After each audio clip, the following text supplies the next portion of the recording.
Salam alaikum, Azul Fillawan, qui raconte Dairin. Alors, tout d'abord, une petite observation. على بالكم باللي من 2023 نشرت تقريبا 10 لي فيديو على غزة ولا فلسطين، وديما لي فيديو اللي نديرهم على غزة ولا فلسطين تقريبا 10,000 20,000 ماكسيموم الناس يشوفوهم. بصح كي نهضر على الحراقة ولا اكسيدون اللي صرا في الحراش ولاد الحراش ربي يرحمهم، على بالكم 9 فوا بلوس، 9 مرات اكثر من الموضوع تاع غزه. دونك شي غيان كومبخي انايا يقولوا باللي الشعب الجزائري مع غزه مع فلسطين، بصح كي نديروا لي فيديو على غزه فلسطين très peu de personnes regardent les vidéos sur Gaza, la Palestine, mais c'est pas grave. Je continue. Vous voyez, je ne cherche pas comme certains à avoir des j'aime, avoir des vues. Non, je suis un homme de principe et j'essaye de défendre des causes justes, car la cause palestinienne est une cause juste, car elle ressemble à la cause algérienne dans les années 50 et dans les années 60. Alors, bonne nouvelle, commençons par les bonnes nouvelles quand même. La déclaration de l'ONU adoptée à une large majorité à l'Assemblée générale des Nations Unies, donc vendredi à New York. Donc c'est une bonne nouvelle, alhamdoulilah. Donc cette déclaration qui était préparée par le président français avec le futur roi d'Arabie Saoudite est un succès. Alors on aurait aimé avoir d'autres visages à côté, c'est comme ça. Mais on va en reparler. Donc c'est une réussite diplomatique, c'est un succès diplomatique pour le président français Emmanuel Macron et pour le futur roi d'Arabie Saoudite Ben Salman. Donc chapeau, bravo, bravo, bravo.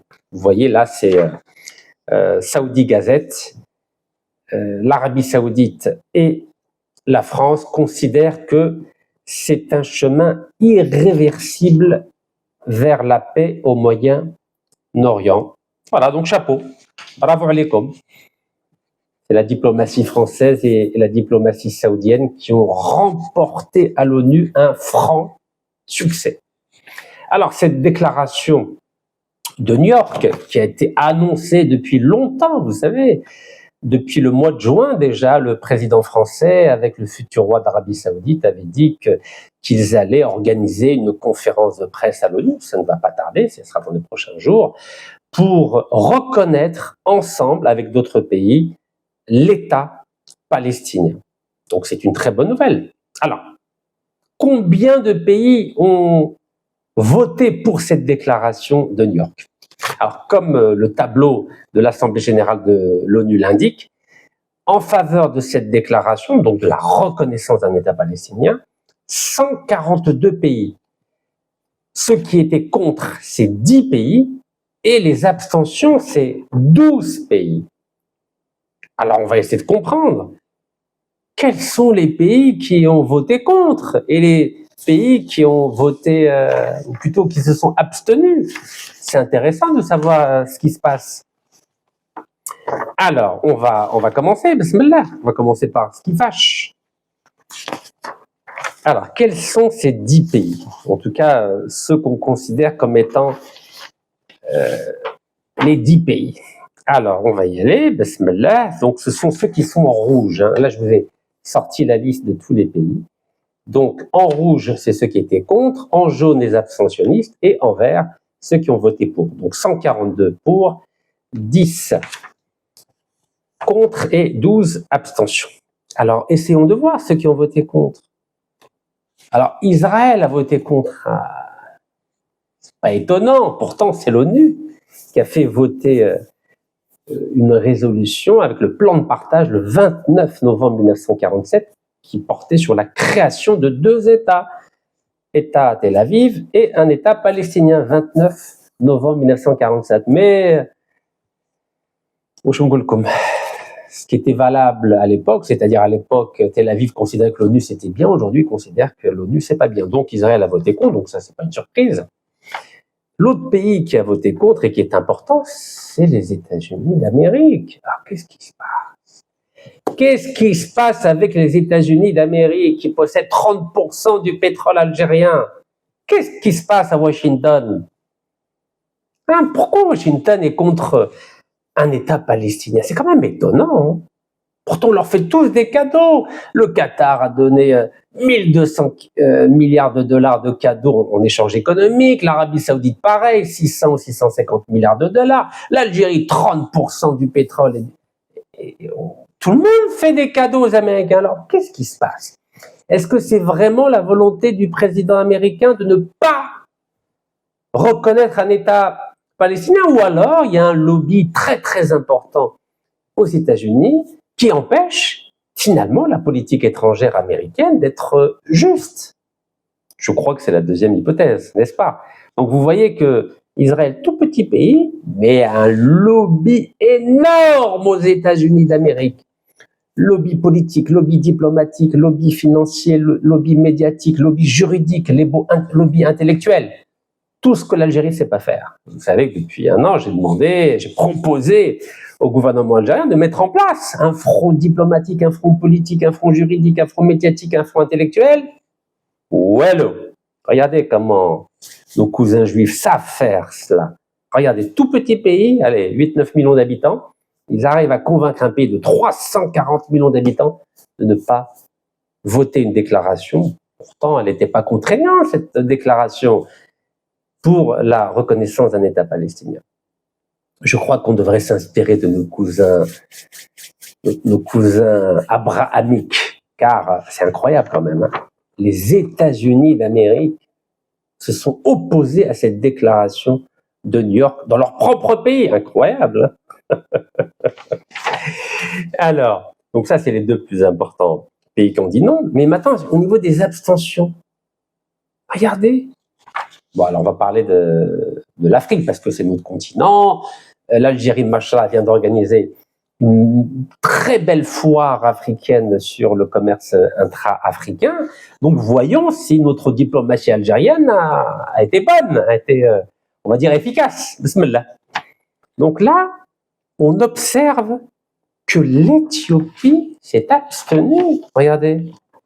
L'Éthiopie, là, c'est le jaune, là. Éthiopie s'est abstenue. Et pourtant, c'est le siège de l'Union africaine. L'Éthiopie, on les a reçus, on est parti les voir à Addis Abeba.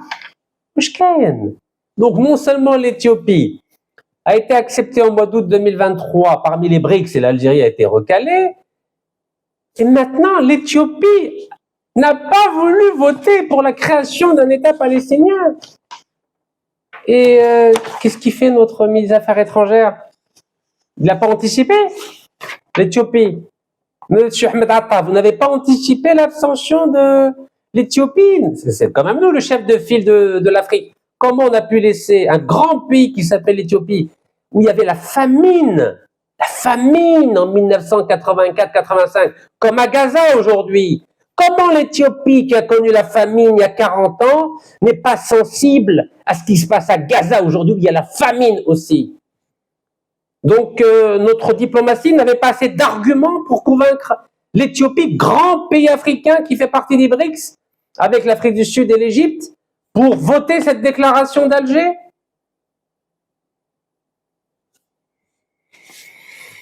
Donc, l'Éthiopie s'est abstenue. Qui d'autre? Le Cameroun. Ah, le Cameroun. Nos amis camerounais, vous savez qu'en prison, j'étais avec un citoyen du Cameroun. Louise, excellent. D'ailleurs, je tiens à le saluer, il s'appelle Philippe. C'est un grand peuple, le Cameroun. C'est un peuple qui a souffert comme l'Algérie. Pendant la décolonisation, 120 000 morts, les Français ont massacré 120 000 Camerounais. 120 000. Avec l'aviation. Allez, napalm, gaz. Donc l'Éthiopie, le Cameroun devrait être sensible à la tragédie que vit le peuple palestinien, notamment à Gaza. Comment ça se fait? Paul Biya, qui a fait ses études à Paris, Institut d'études politiques à Paris, le premier président de Cameroun était musulman. Ahidjo, monsieur Ahidjo. Qu'est-ce qui se passe? Qu'est-ce qui se passe, le Cameroun? Qu'est-ce qui se passe? Et notre ministre des Affaires étrangères, M. Ahmed Attaf, n'avait pas les arguments pour convaincre le Cameroun. Le même combat anticolonial, ça devrait être assez pour convaincre la diplomatie camerounaise de voter pour la création d'un État palestinien, non? M. Ahmed Attaf n'a pas assez d'arguments. D'ailleurs, est-ce que M. Ahmed Attaf a été à Douala ou à Yaoundé pour essayer de convaincre nos frères camerounais? Non? Ça ne vous intéresse pas? Je continue. Sud-Soudan. Le Sud-Soudan a refusé de reconnaître la création d'un État palestinien, alors que c'est un État tout nouveau, le Sud-Soudan. C'est un État à la fois animiste et chrétien. Donc c'est vrai qu'il est soutenu par les Américains et par Israël, mais normalement il devrait être sensible. Il lui a fallu 30 ans pour obtenir son indépendance. Et là, tout d'un coup, il a eu son indépendance, il ne veut pas que les Palestiniens deviennent indépendants aussi. Et M. Ahmed Attaf, est-ce qu'il a été au Sud-Soudan pour convaincre le ministre des Affaires étrangères sud-soudanais de reconnaître la création d'un État palestinien? Non, ça n'intéresse pas. Non. Bon, je vais pas citer les autres abstentions, ni ceux qui ont voté contre, parce que, alors parmi les pays qui ont voté contre, revenons, l'Argentine. Est-ce que M. Ahmed Attaf a été en Argentine pour convaincre le président Milei? Non, ça n'intéresse pas. Est-ce qu'il a été en Micronésie? Non, c'est trop petit, ça n'intéresse pas. Nouvelle-Papouasie, c'est trop loin, ça n'intéresse pas, il est fatigué. Bah oui, 19 ans au chômage, et puis il faut se taper 24 heures de vol, peut-être qu'il n'avait pas envie. Le Paraguay, ça vous intéressait pas de prendre votre avion et d'aller au Paraguay pour convaincre nos amis paraguayens, non? Voilà. Puis les Américains, comment ça se fait qu'il n'arrive pas à les convaincre? Moi, je suis sûr que s'il y avait Sherif Gellel, Mohamed Siddiq Ben Yahya, qui était vivant aujourd'hui, ils auraient réussi à convaincre les Américains. Au moins de s'abstenir par rapport à la reconnaissance d'un État palestinien. Mais nous, on a une diplomatie fatiguée. Fatiguée. Regardez l'Albanie. L'Albanie, 65% musulmans. Cheikh Ahmed Attaf n'a pas été capable d'aller prendre son avion et d'aller à Tirana pour essayer de convaincre le ministre des Affaires étrangères albanais, non? Non.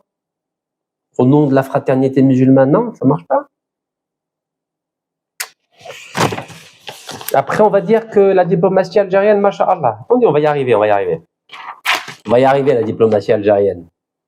Donc ça, c'est M. Ahmed Attaf, 19 ans au chômage entre 2004 et 2023. Vous avez compris pourquoi j'insiste sur M. Ahmed Attaf. Comment ça se fait que c'est pas l'Algérie qui a été à l'initiative de cette déclaration de New York? Comment ça se fait? Comment ça se fait? Comment ça se fait que c'est pas l'Algérie qui a été à l'initiative de la déclaration de New York? Vous savez pourquoi? Je vais vous le dire bientôt. Alors, je vous ai dit, cette déclaration a été adoptée. C'est une très très bonne nouvelle, en plus pour un vendredi. Donc, c'est une journée très importante pour 1,8 milliard de musulmans. À défaut que ces 1,8 milliard de musulmans se rendent à Gaza pour donner une raclée à Tel Aviv, comme nous l'avait déjà proposé en 85 l'ancien chef d'état-major égyptien réfugié à Alger, le général Saad el-Din Chazli.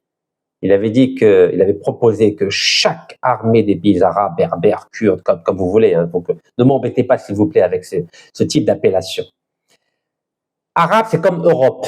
Ça n'a pas de connotation ethnique. C'est simplement une dénomination géographique. Il nous avait proposé dès 1985 que chaque armée de ces 20 pays arabes consacre 25% à la lutte contre les génocidaires de Tel Aviv. Mais il n'a pas été écouté car nos pays arabes respectifs sont tellement jaloux de leur souveraineté, de leur drapeau, de leur passeport qu'ils instrumentalisent la cause palestinienne, mais personne n'envoie un seul soldat pour soutenir nos frères et sœurs et mères et pères et enfants palestiniens. On les regarde tous en train de se faire massacrer, se faire bombarder, se faire torpiller, mais pas un seul pays arabe, je dis bien pas un seul pays arabe, ou 10 arabes envoient le moindre petit soldat pour défendre les Palestiniens. Et pourtant, le budget militaire des pays dits arabes, 243 milliards de dollars en 2024, selon l'institut suédois SIPRI, Stockholm International Peace Research Institute. 243 milliards de dollars, les 20 pays réunis. Et Israël, c'est simplement 46,5 milliards. Regardez, 46,5 milliards. Le double de l'Algérie. L'Algérie, c'est 25 milliards de dollars. Nous, on achète des armes, on les stocke dans les casernes et puis on regarde. On regarde à la télé, comme les Égyptiens, comme les Libyens, comme les Marocains, comme les Mauritaniens, comme les Irakiens, comme les Syriens. Il n'y a que les Yéménites. Ah, les Yéménites, c'est les seuls qui envoient des missiles à 2000 km. Nous, on regarde. On aime bien regarder. Comme Moussilsel ta Ramadan. Vous voyez les caméras cachées de Ramadan. Mais on fait pareil, on fait des caméras cachées de Ramadan. Et voilà, mais on dit devant tout le monde, mal Palestine madloum. Comment on dit déjà, c'est quoi la formule? Zalam ou la madloum, c'est ça, oui. Ah, ya walad al-blad, wa shnoul nqoulkom. Ça va continuer combien de temps cette tragédie, cette tragique comédie? Combien de temps elle va durer? Combien de temps? Combien de temps elle va durer? Alors, qu'est-ce que dit ce texte adopté à l'Assemblée générale de l'ONU sur l'État palestinien? Qu'est-ce qu'il dit? Alors, première chose, ce texte reconnaît 2 États. 2. Et l'Algérie a voté le texte, que les choses soient claires. Donc un État palestinien et un État israélien. Donc ça s'appelle plus entité sioniste. Maintenant c'est Israël, que les choses soient claires. La diplomatie algérienne, en signant ce texte de la déclaration de New York, on va dire on n'avait pas le choix. Parce que si on ne le signait pas, on aurait été dans la catégorie de Israël et des États-Unis d'Amérique. Et si on s'abstenait, on était dans la catégorie de l'Éthiopie, du Cameroun et du Sud-Soudan. Aïb. Donc, on était piégés parce qu'on n'a pas été à l'initiative de ce texte. Bon, bref, la diplomatie algérienne, donc Ahmed Attaf, en signant cette déclaration d'Alger, reconnaît l'État israélien en même temps que l'État palestinien. Que dit d'autre cette déclaration d'Alger? Elle exclut le Hamas. Cette déclaration d'Alger exclut le Hamas. Elle l'exclut. Pourquoi? Parce que la communauté internationale, dans son ensemble, a condamné l'attaque terroriste du groupe de résistance Hamas du 7 octobre 2023. Ça a toujours été ma position, même quand j'étais en prison, à la prison de Fresnes en octobre. Vous savez que j'étais emprisonné le 5 octobre 2023 et le 7 octobre, donc 2 jours après, il y a eu cette attaque terroriste du groupe de résistance Hamas sur l'ancien territoire palestinien. Alors les Algériens m'ont dit, mais Rachid, comment tu oses dire que c'était une attaque terroriste? Mais moi je suis un homme politique, mes chers amis, je mesure les mots. Vous vous rendez compte? L'Algérie, il lui a fallu 2 ans pour condamner cette attaque terroriste. Parce que dans cette déclaration, c'est écrit noir sur blanc. Il y a marqué « Nous condamnons les attaques perpétrées le 7 octobre par le Hamas contre des civils. Et le Hamas doit libérer tous les otages détenus à Gaza. » C'est ce qui est écrit noir sur blanc. Et moi, j'ai dit que le Hamas est un groupe de résistance, c'est un mouvement de résistance qui a perpétré une attaque terroriste le 7 octobre. Vous voyez, ça s'appelle l'art de la nuance. Moi, j'aurais jamais signé une déclaration pareille. J'aurais rajouté le mouvement Hamas, qui est un mouvement de résistance, a perpétré une attaque terroriste le 7 octobre. Vous voyez la différence? Mais pour cela, il fallait être à l'initiative. Mais avec M. Ahmed Attaf, il ne faut pas rêver. Vous croyez que notre ministre des Affaires étrangères a la carrure nécessaire pour proposer des initiatives? À la fin de la vidéo, je vais faire une proposition. On verra s'il va la reprendre. Ou alors, il se contente de cautionner la prolongation d'un contrat de 35 ans avec la mafia du gaz et du pétrole en Indonésie avec la société Pertamina. On va voir. De toutes les propositions que j'ai défendues, aucune n'a été reprise. Mais Alish, c'est l'avantage d'être un homme libre. Donc, je ne sais pas si vous les imaginez, c'est un tournant. Donc, il y a 3 informations importantes. Première chose, cette déclaration de New York reconnaît l'État palestinien et l'État israélien. Ça, c'est le premier élément. Deuxième élément, cette déclaration de New York condamne les attaques perpétrées le 7 octobre par le Hamas contre des civils et demande au Hamas la libération de tous les otages. Et troisième élément, cet État palestinien se fera sans le Hamas, donc avec l'autorité palestinienne. C'était ma proposition, vous en souvenez, depuis, 8 mois, quand j'ai proposé à la diplomatie algérienne de faire reconnaître un État palestinien uniquement d'abord avec l'autorité palestinienne à Ramallah. Et dans un deuxième temps, on verra pour Gaza. Mais M. Ahmed Attaf est tellement brillant, tellement intelligent qu'il n'a pas voulu reprendre cette proposition et maintenant il a été obligé de faire voter une déclaration qui est à l'opposé de la position diplomatique algérienne depuis 2 ans. Incroyable quand même, hein? Incroyable. Vous avez vu ce que ça fait quand on est entêté? Quand on n'a pas de vision diplomatique, on n'a pas de vision géopolitique, finalement, à la fin, on est obligé de signer un texte qui ne fait absolument pas partie de l'ADN de la diplomatie algérienne. Ça fait mal, non? Je ne sais pas ce que vous en pensez. En plus de ça, ce texte-là de la déclaration de New York, il avait déjà été préparé au mois de juillet. Et 17 pays l'avaient déjà défendu, l'avaient porté, l'avaient encouragé. Il y avait des pays arabes, ou dits arabes. Vous savez que l'Égypte n'est pas un pays arabe, c'est un pays copte. Mais l'Égypte n'a pas de problème à dire qu'on est un pays arabe. Il n'y a qu'en Algérie où c'est vrai que l'Algérie est un pays berbère d'origine, mais il y a une partie qui a du mal à dire arabe. Mais arabe, c'est comme Europe, c'est juste une dénomination, c'est un nom. Ça ne veut pas dire une ethnie, c'est une aire géographique.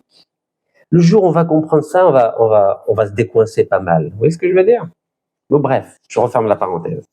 Donc, au mois de juillet, 17 pays, dont des pays arabes, avaient préparé cette déclaration de New York. Mais l'Algérie, à l'époque, plutôt Ahmed Attaf, le grand ministre des Affaires étrangères algérien, n'a pas voulu s'associer à cette initiative. Vous savez ce que ça veut dire, marcher, avancer l'arrière? Ça, c'est la diplomatie de Ahmed Attaf. Avancer l'arrière, avancer l'arrière. Et aujourd'hui, il a été obligé de signer la déclaration de New York, qui était déjà prête au mois de juillet, mais l'Algérie n'a pas voulu être à l'avant-garde pour pas être en contradiction avec ce qui avait été dit en 2023, vous vous en souvenez? C'est ce que j'appelle de l'amateurisme diplomatique. Et dans cette déclaration donc, signée par 17 pays d'abord au mois de juillet, il était dit que le Hamas doit cesser d'exercer son autorité dans la bande de Gaza et remettre ses armes à l'autorité palestinienne avec le soutien et la collaboration de la communauté internationale conformément à l'objectif d'un État de Palestine souverain et indépendant. C'est ici. Donc vous voyez, c'était déjà prêt, dès le mois de juillet cela. Dingue, hein? Vous avez vu, quand des amateurs s'occupent d'un domaine, Donc on a des amateurs dans le transport, on a des amateurs au niveau de la marine nationale pour protéger les frontières maritimes 1200 km, malgré 25 milliards de dollars de budget militaire. Vous savez que 25 milliards, c'est quoi 25 milliards de dollars? C'est la moitié du budget total de tous les pays africains. Et malgré 25 milliards de dollars, on n'est même pas capable d'empêcher l'arrivée de la drogue qui vient d'Espagne et le départ des Harragas qui partent d'Algérie vers l'Espagne. Alors évidemment, Tel Aviv, quand ils regardent ça, ils rigolent. Ils rigolent. Ils se disent l'Algérie, c'est que des mots. C'est du blablabla, bla, bla, bla, alors que n'importe qui peut entrer et sortir dans le nord de l'Algérie. Donc ils peuvent amener de la drogue, des armes, des bombes, un peu comme ce qui s'est passé en Iran. Vous avez vu, tout d'un coup, on a découvert que le Mossad avait infiltré des agents pendant 15 ans en territoire iranien. Et c'est vrai, quand je me suis rendu à Téhéran le 8 mars 2018, mais j'étais étonné entre l'aéroport de Téhéran, l'aéroport de l'Ayatollah Khomeini à Téhéran jusqu'à la ville de Téhéran, il y a à peu près 1 heure en voiture. Vous savez que j'ai vu aucun barrage, aucun contrôle de police, aucun, je dis bien aucun. Alors qu'il suffit de sortir de l'aéroport d'Alger pour aller vers Blida, vous avez des barrages en pleine autoroute en Algérie, vous le savez ça. À Téhéran, wallo, zéro. Donc j'étais pas étonné de voir que le Mossad était infiltré depuis 15 ans, mais oui. Même moi j'étais étonné. 8 mars 2018, lorsque j'ai permis modestement la libération de 29 femmes qui avaient été emprisonnées parce qu'elles avaient jeté leur foulard dans l'espace public. Et vous savez que je suis très respecté en Iran depuis 2010 parce que le doyen des ayatollahs, l'ayatollah Golpagani, avait publié un communiqué où il saluait mon initiative de payer les amendes des femmes qui portaient librement le niqab en France. Et oui, j'ai une histoire, n'est-ce pas? Et ça aide. Et donc là, ça m'a aidé à faire libérer ces 29 femmes. Donc vous voyez, je suis pas dans le blabla, je vais sur le terrain. Et j'aurais aimé que notre ministre des Affaires étrangères, lui aussi, aille sur le terrain.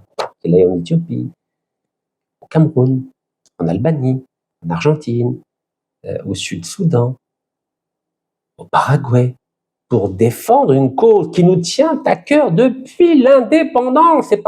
C'est pas nouveau et je vais y arriver. Mais il est fatigué, Mesquine. Vous savez.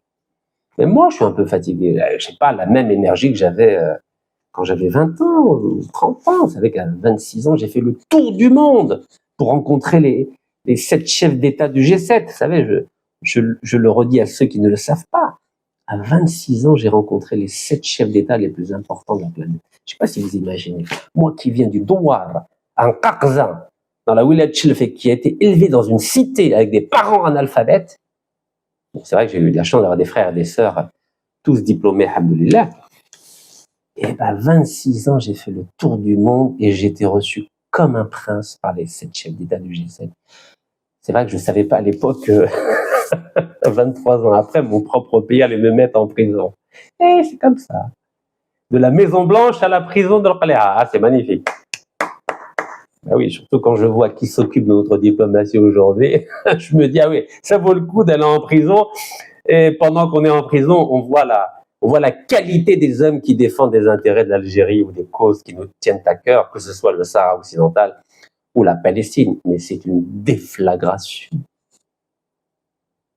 C'est une hécatombe diplomatique. C'est un désastre.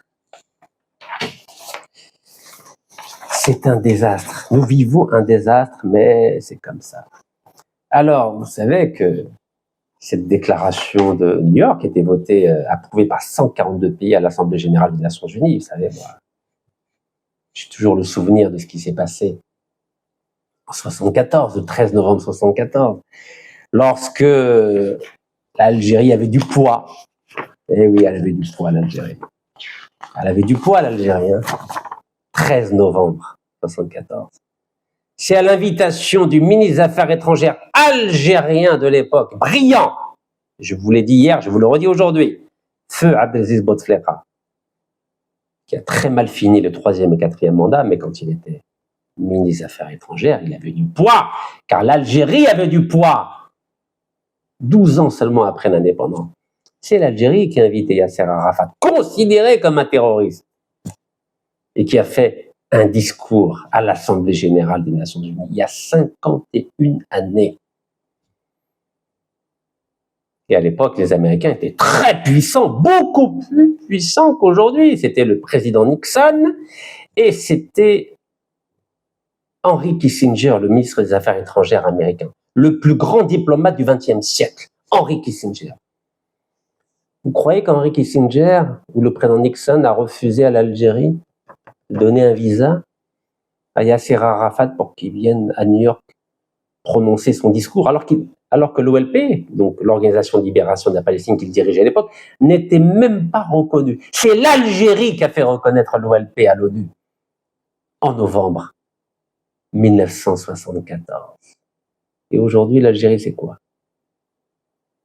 Elle n'est même pas associée à la déclaration de New York sur la Palestine. Même pas. À l'époque, l'Algérie était présidente de l'Assemblée générale des Nations unies, la 29e Assemblée générale des Nations unies. Vous voyez, je vous regarde droit dans les yeux pour que vous compreniez ma déception, ma profonde déception quand je vois les diplomates qui gèrent l'image de notre pays à l'étranger. On gère aujourd'hui des OQTF en France. On gère des baux de location concernant des immeubles que la France occupe en Algérie. On gère des haragas. On gère du trafic de drogue. Voilà ce que fait notre diplomatie. Regardez ce qu'elle faisait, notre diplomatie en 1974. Ya Rabb al-Karim. J'ai envie de pleurer, mais je suis en colère. Je suis en colère devant tant de médiocrité. Et aujourd'hui, les États-Unis refusent de donner des visas à la délégation palestinienne pour se rendre à New York. Et pourquoi l'Algérie n'a pas conseillé la délégation palestinienne? C'est toujours une solution, vous le savez. Quand Ahmed Yahya m'a empêché d'être candidat en 2019, lorsqu'il a modifié la Constitution en février 2016 pour m'empêcher d'être candidat aux élections présidentielles, qu'est-ce que j'ai fait? J'ai pas pris les armes. J'ai utilisé mon cerveau. J'ai échafaudé un plan B. Je me suis dit, Ahmed Yahya, celui qui reçoit des lingots d'or et qui les vend au square, veut m'empêcher d'être candidat, parce que bah oui, lui avait un poste important dans l'État algérien, mais il n'était absolument pas populaire, alors que moi j'avais aucun poste dans l'État algérien, mais j'étais très populaire, alhamdoulilah, c'était comme Saha, il y a Shabib al-Jazairi ou Shab al-Jazairi. Donc qu'est-ce que j'ai fait? J'ai pas pris mon mouchoir et j'ai pleuré, non, j'ai essayé de réfléchir à un plan B. Donc là, quand les Palestiniens se sont vus refuser un visa pour aller à l'ONU, ça fait longtemps, hein? Ça fait combien de temps? Ça fait plus d'un mois. Ça fait 45 jours. Août 2025. Regardez, août 2025. Ben, il y a un plan B. Pourquoi Ahmed Attaf, M. Ahmed Attaf, ministre des Affaires étrangères, n'a pas conseillé la délégation en proposant, par exemple, à l'autorité palestinienne de faire appel à l'élite palestinienne qui se trouve aux États-Unis, qui ont la nationalité américaine, et de prendre des Palestiniens qui ont la nationalité américaine pour faire partie de la délégation de l'autorité palestinienne pour se rendre à l'Assemblée générale des Nations Unies à New York. C'est facile, non? Mais pour ça, il faut un peu réfléchir. Il faut avoir un peu de jugeote. Mais vous croyez qu'il est capable de réfléchir à des idées comme ça, notre ami, notre frère Ahmed Attaf? Bien sûr que non. Parce qu'il croit tout savoir. Donc moi, l'histoire du refus des visas, je l'aurais réglé en 2 temps, 3 mouvements. J'aurais changé complètement la composition de la délégation qui aurait dû se rendre à New York, et j'aurais pris uniquement des Américains, des Palestiniens qui avaient la nationalité américaine. Ah oui, ça sert d'avoir une autre nationalité, n'est-ce pas? Oui ou non? Parce qu'en Algérie, apparemment, on n'aime pas ceux qui ont une double nationalité. Mais quand vous avez des pays comme les États-Unis d'Amérique, qui utilisent tous les moyens pour neutraliser des actions. Il faut un peu de cerveau, non? Un peu d'intelligence, un peu de vision à long terme. Regardez Netanyahou, à votre avis, il a combien de nationalités, Netanyahou? Est-ce que vous saviez que Netanyahou a une nationalité américaine? Est-ce que vous le saviez? Vous saviez ou pas? Et c'est grâce à sa double nationalité israélo-américaine qu'il peut jouer sur tous les tableaux. Tableau israélien, tableau américain. Et nous, en Algérie, on est tellement intelligents, on adore mettre des bâtons dans les roues à ceux qui peuvent aider le pays, qu'il y a zéro stratégie à long terme. N'est-ce pas? Pas de vision à long terme. Il y a que du court terme pour saboter celui qui est devant nous. Donc, M. Ahmed Attaf, vous croyez qu'il y avait feu Chérif Gellal ou la feu Mohamed Sadiq Ben Yahya? Vous croyez qu'il y aurait eu ce blocage administratif américain à un moment très important de l'histoire de la Palestine et du peuple palestinien?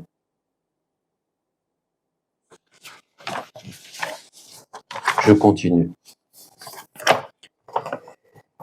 continue, Oulad Bled. Alors, vous savez que Netanyahou n'était pas content. Le génocidaire Netanyahou, qui est cette déclaration de New York. C'est pour ça qu'il a attaqué la branche politique du Hamas qui était à Doha au Qatar, en violation de la légalité internationale, dans l'impunité la plus totale. Les Américains ont fermé les yeux, ont même cautionné. Vous savez comment ils fonctionnent, nos amis américains. Je ne vous fais pas de dessin. Parce que Netanyahou ne veut plus de diplomatie. Il ne réfléchit et n'agit et ne respecte que la force. Que la force. Et justement, c'est notre point faible. Nous, on n'est bon ni pour la force, ni pour la diplomatie.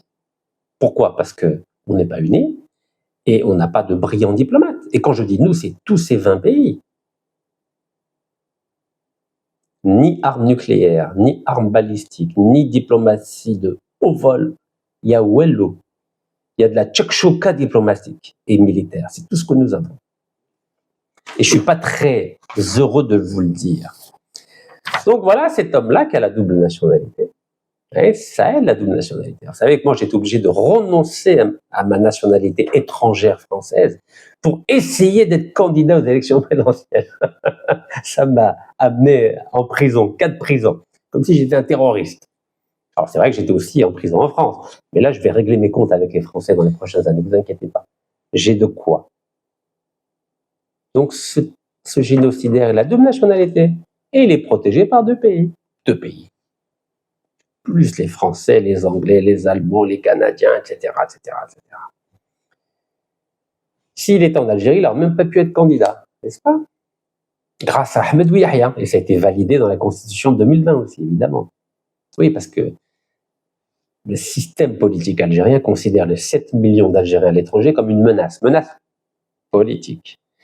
Ils font semblant de dire qu'économiquement, vous êtes la bienvenue, vous avez le droit à l'ADL, mais vous n'avez pas le droit d'avoir des fonctions importantes dans l'État algérien. Alors que ce génocidaire, il a le poste le plus important dans son pays. Pourtant, il massacre tous les jours des Palestiniens. Tous les jours. Et vous croyez qu'en Algérie, on va tirer les leçons? Pas du tout. On va laisser comme ça. On va laisser comme ça. Alors, vous savez que ce génocidaire a décidé d'envahir Gaza. Pas simplement de bombarder, mais d'envahir. Donc, il a bombardé, il a réduit la population de la famine. Maintenant, il est en train de l'expulser. 250 000 Palestiniens ont déjà été expulsés. Et nous, on fait quoi? On regarde. 1,8 milliard de musulmans, ils regardent. Oh, home second. Ah oui, petit commentaire. Voilà, les gens se lâchent à travers leur petit téléphone ou leur petit micro. Mais Netanyahou, lui, il se lâche avec des bombes. Avec l'option militaire, lui, il se lâche avec ça. Et nous, on fait quoi? On regarde. C'est quand même bizarre, hein? Il y a 20 pays, il n'y a personne qui dit peut-être qu'on va mettre en place une armée commune. Comment ça se fait, ça? Regardez l'OTAN, l'Occident, il est organisé. Alors j'ai lu un commentaire et je vais répondre à cette personne-là. Il me dit, mais tu divagues. Ah bon, je divague? Le commandement intégré, vous savez, les gens n'ont pas, en tout cas, certaines personnes n'ont pas de culture militaire. Mais l'OTAN, sur quel fondement elle a été mise en place? L'OTAN, comme on dit l'arabien, et sur le principe du commandement militaire intégré. C'est-à-dire qu'il y a un commandement dans lequel il y a plusieurs nationalités, plusieurs généraux, et ensemble, ils prennent des décisions militaires pour protéger l'Occident. Et nous, qu'est-ce qu'on attend pour suivre les conseils de marhoum général Saad Eddin Chazli, ancien chef d'état-major et héros de la guerre de 73.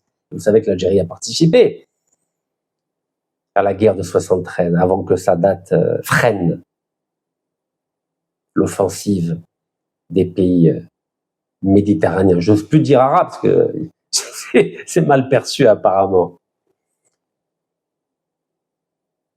Tel Aviv, eux, ils ont un commandement militaire intégré avec Washington. Et nous, avec qui on a un commandement militaire intégré? Avec qui?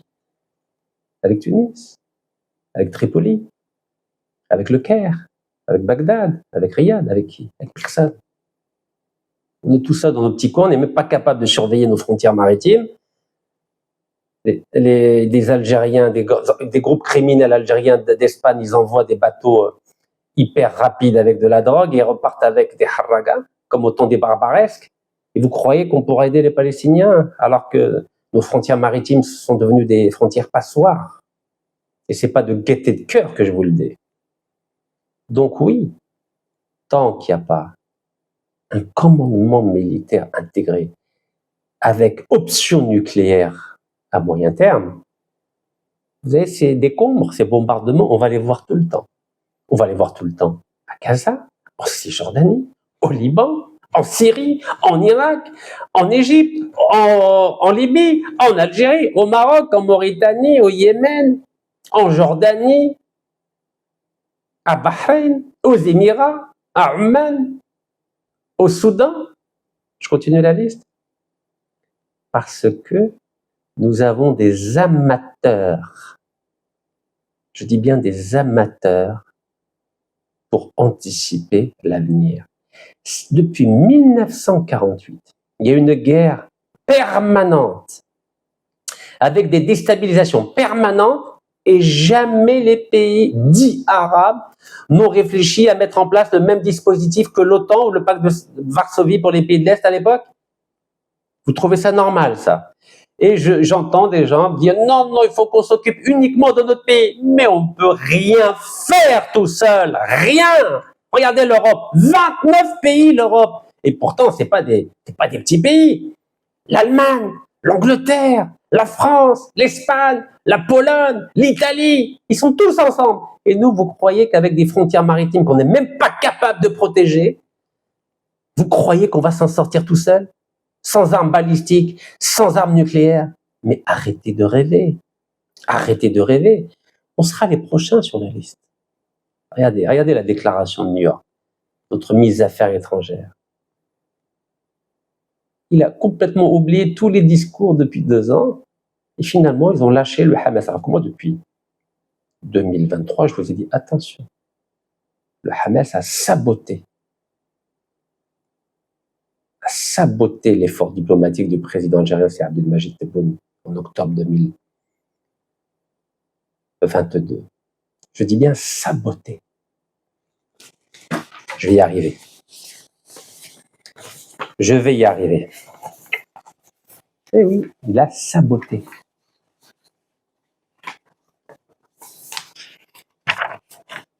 Vous vous en souvenez ou pas?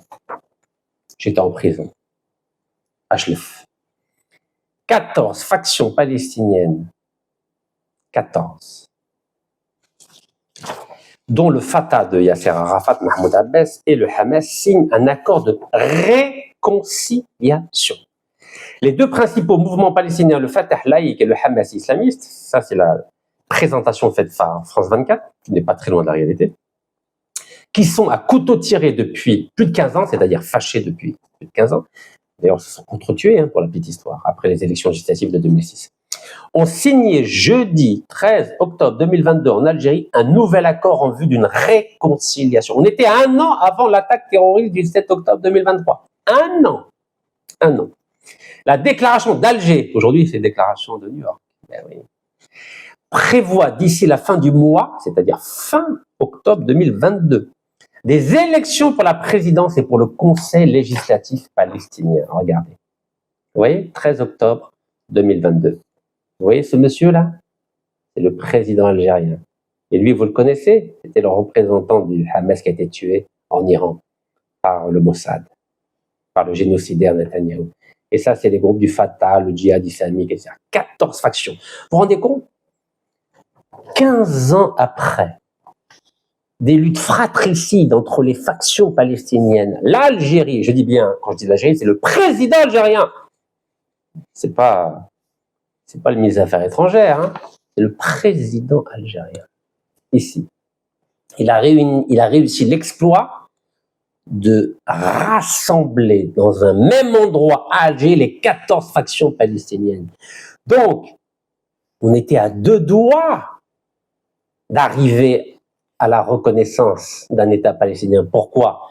Parce que vous savez que Netanyahou a tout fait pour diviser le Hamas et l'autorité palestinienne, vous le savez. C'est Netanyahou, c'est Tel Aviv qui a encouragé le Hamas à entrer en conflit avec l'autorité palestinienne à Ramallah depuis les accords d'Oslo en 93. Alors, pour ceux qui ne savent pas, les accords d'Oslo de 1993 ont été permis grâce à l'Algérie. Oui, grâce à l'Algérie. Je vais vous dire pourquoi. Car en 1988, aussi a marqué, voilà, 88, voilà. En 1988, c'est à Alger qu'il y a eu la reconnaissance de l'État palestinien, la création d'État palestinien. 15 novembre 1988, à Alger. C'est l'Algérie, à l'époque, c'était feu Chadli Ben Jedid. Je vais vous montrer la belle image. Et oui, vous savez, quand on voit tout ça, on a mal. Moi, j'ai mal, vous savez. J'ai mal de voir que ça va pas. Ça va pas. Ah, regardez, je vais vous montrer ça. C'est 15 novembre 1988. Voilà. 15 octobre 1988. C'est à Alger qu'il y a eu la naissance de l'État palestinien. Et l'Algérie était le premier pays à avoir reconnu. Regardez, Alger. Avec feu Chadli Ben Jedid. C'est Alger qui a eu la création de l'État palestinien. L'Algérie était le premier pays à avoir reconnu l'État de Palestine. Là, c'est Al 24. Je salue nos amis d'Al 24 parce qu'ils m'ont invité à une émission et la veille, ils ont décommandé. C'est ça l'Algérie, vous voyez. Je fais le déplacement à Alger, finalement, ils disent « Ah, Lara, là-bas, on est obligé de décommander. » Mais oui, moi, je suis pas revanchard. Voilà, une petite salutation à Al 24, voilà, qui a fait un bon travail de récapitulatif du fait que l'Algérie était le premier pays à avoir reconnu l'État palestinien, parce que depuis 1974, je vous ai dit, c'est l'Algérie qui a œuvré pour que la Palestine, l'Organisation de libération palestinienne, soit reconnue comme un membre observateur des Nations Unies. En 2012, l'État de Palestine a été reconnu comme État observateur. Donc, le président algérien, ici en octobre 2022, il s'inscrit dans la lignée de ce qu'ont fait ses prédécesseurs. Feu Houari Boumediene en 1974 à l'ONU, feu Chadli Ben Jedid en 88 à Alger, et donc lui, il est dans la continuité des efforts de réconciliation et de reconnaissance internationale de l'État de Palestine. Et qui a saboté? C'est le Hamas. Bon, c'est pas lui c'est la branche politique. Al-Marhoub Haniyeh, c'est ça, oui, Haniyeh. Eh oui. Mais voilà, c'est la branche militaire qui a tout saboté, la branche militaire du Hamas, le 7 octobre 2023. Sinon, c'était bien parti. Car après la reconnaissance de l'État palestinien en 88, il y a eu les accords d'Oslo. Mais oui. 5 ans après, à Oslo, en Norvège. Et c'est là où l'autorité palestinienne, donc Yasser Arafat avec Mahmoud Abbas, ont reconnu l'État d'Israël. Ont reconnu. Mais le Hamas n'a pas voulu reconnaître. Et d'ailleurs, c'est parce qu'il ne voulait pas reconnaître que le Hamas a été créé, favorisé par Tel Aviv. Eh oui. Incroyable, hein? Vous avez vu la manipulation? C'est un peu comme le MNA en 1954. Vous savez que les Français ont favorisé le MNA contre le FLN entre 54 et 62. Tel Aviv a fait pareil. Ils ont favorisé le Hamas contre le Fatah, l'autorité palestinienne. Donc vous voyez, il faut avoir un peu de recul, un peu de nuance, un peu de perspective historique. Donc oui, le Hamas a saboté le travail du président algérien qu'il avait accompli en octobre 2022. Et d'ailleurs, toute la presse en avait parlé. Là, je vous ai mis France 24, Le Figaro. Tout le monde était...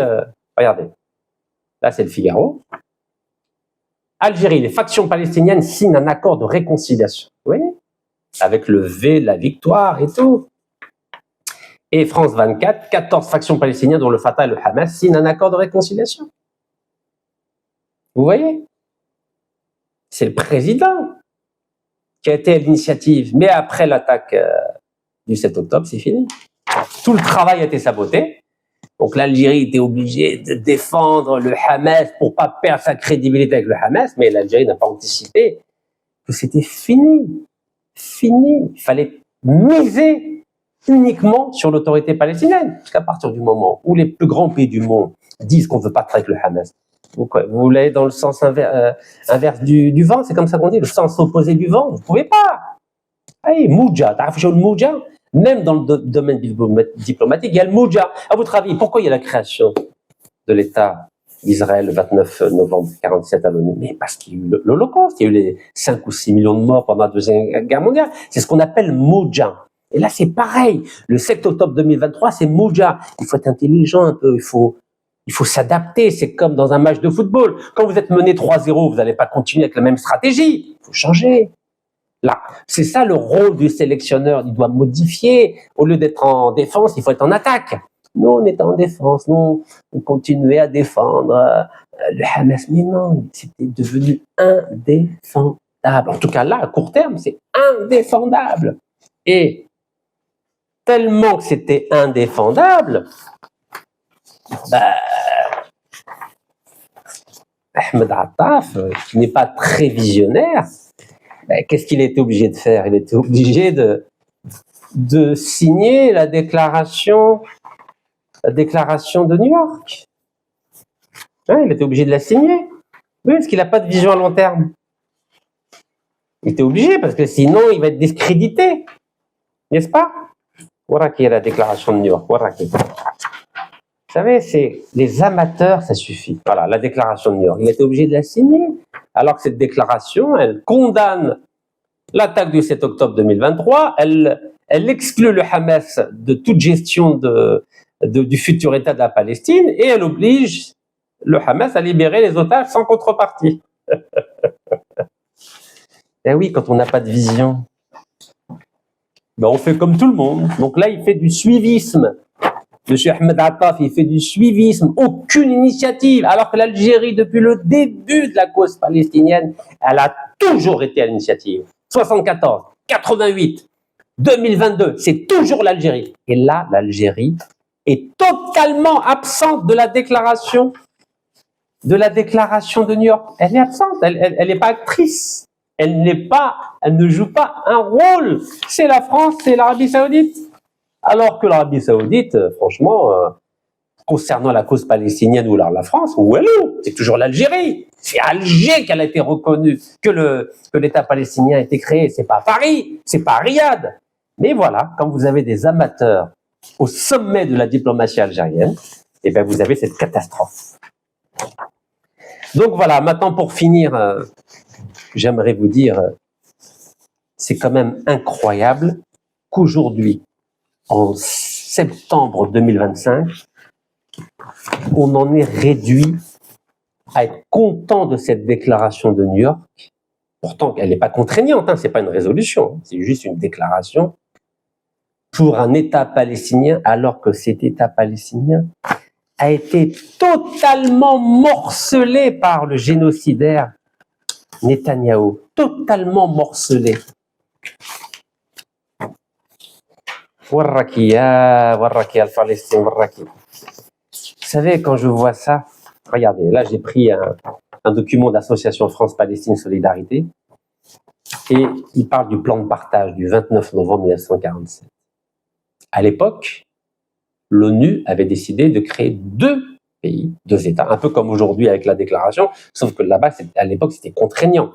55% un État juif, donc 55% du territoire de la Palestine qui était sous mandat britannique, parce que c'est les Britanniques depuis 1918 qui géraient ce territoire de la Palestine, donc 55% pour l'État juif, 43% pour l'État arabe palestinien et 2% pour Jérusalem qui avait un statut de cité internationale, un statut international sous la protection des Nations Unies.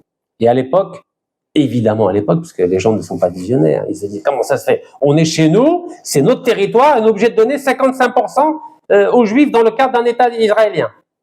Donc évidemment, les Palestiniens n'étaient pas contents, et les pays arabes de l'époque ont décidé de faire la guerre. Il y a eu la guerre de 48, après la création d'États palestiniens, ou ce que les populistes appellent l'antitétionnisme, parce qu'aujourd'hui, maintenant, l'Algérie l'a signé, attention, il n'y avait pas marqué antitétionnisme dans la déclaration de New York, il y a marqué État israélien, État palestinien. Solution à deux États. Attention, les populistes, là, antitétionnistes, là, ceux qui veulent, qui refusent de regarder la réalité en face en croyant qu'en disant, en utilisant des mots bizarroïdes, on va conjurer le sort. Non, arrêtez de rêver. La diplomatie, il faut des professionnels, pas des amateurs, encore moins des populistes et des démagogues. Donc, à l'époque, ils avaient raison, les Palestiniens. Ils se sont dit, non, nous, on veut notre indépendance dans notre pays. Et oui, mais quand vous avez toutes les grandes puissances contre vous, vous ne pouvez rien faire. Et la guerre de 48, les pays arabes l'ont perdue, évidemment, parce qu'ils n'avaient pas mis en place l'option, le commandement militaire intégré. Oui, comme le revendique le héros de la guerre de 73, le général Saad Eddin Chazli. Et donc, quand je vois qu'à l'époque, les Palestiniens auraient pu avoir 45% de la Palestine, 43% de la Palestine, pardon, et bien sûr, on ne pouvait pas anticiper. Regardez, c'était ça. Donc, vous connaissez, ça c'est Gaza. Ça, c'est toute la partie qui a été reprise par Tel Aviv. Et là, c'est la Cisjordanie. C'était énorme, la Cisjordanie. Vous voyez? Énorme. Et on avait même, les Palestiniens avaient même la région de Acre, Saint-Jean d'Acre. Connu, ce Jean d'Acre, depuis les croisades, l'époque des croisades. Donc, vous voyez, c'était énorme. Aujourd'hui, Gaza et la Cisjordanie, c'est même pas 10%. Même pas 10%. Donc, vous voyez, quand on a des hommes d'État amateurs et des diplomates amateurs qui sont gourmands, vous savez ce que nous apprend l'histoire? Je suis historien de formation. L'histoire m'a appris une chose. Il ne faut pas être gourmand quand on gère un dossier politique ou diplomatique. Il faut toujours commencer petit. Et ensuite, on se fortifie, on consolide les positions et on avance. Regardez Salah ad-Din al-Ayyubi. Quand il a récupéré le Quds, de mémoire, c'était 1187, quand il a récupéré Jérusalem, il aurait pu récupérer aussi Saint-Jean d'Acre. Il a dit non, on va doucement. D'abord, je récupère le Quds, et ensuite, les futures générations récupéreront le reste. Et le reste, c'était Saint-Jean d'Acre, 1295. Donc, c'était 108 ans plus tard. Parce que Salah ad-Din al-Ayyubi, c'était un visionnaire. Il ne faut pas être gourmand. L'aqal, étape, douga. À votre avis, pourquoi j'ai fait des marches en Algérie? Pourquoi j'ai marché 3123 km en Algérie? Vous savez pourquoi? Parce que la marche est le symbole de la patience. La patience. Douga. Les Palestiniens, c'était des gourmands en 1947. Ils étaient rongés par le populisme, comme en Algérie aujourd'hui. Le populisme, la démagogie. Non, doucement, bébé. Il faut regarder la réalité du rapport de force. Quand vous n'avez pas la force avec vous, quand vous n'avez pas des alliés qui ont la puissance nucléaire, vous perdez votre temps. Il faut aller doucement. Donc ça, c'était la Palestine de 1947 et elle n'a jamais vu le jour car il y avait l'absence de vision politique et diplomatique des dirigeants, à la fois palestiniens et arabes de l'époque. Mais maintenant, ils ont compris la leçon. Alors à Oslo, ils avaient accepté 20% à Oslo. Mais après, il y a Netanyahou qui leur a mis le Hamas dans l'affaire. Maintenant, on en est à 10%. Vous comprenez? Il faut aller doucement. La démagogie, le populisme, bzaf. Shabawiya, démagogie, bzaf. Elle ne fera jamais partie de mon discours ou de ma sémantique. Donc oui, c'est triste à dire, mais aujourd'hui, il n'y a toujours pas d'État palestinien, parce que le génocidaire Netanyahou a dit il n'y aura pas d'État palestinien. Il a dit cet endroit est le nôtre. Vous imaginez?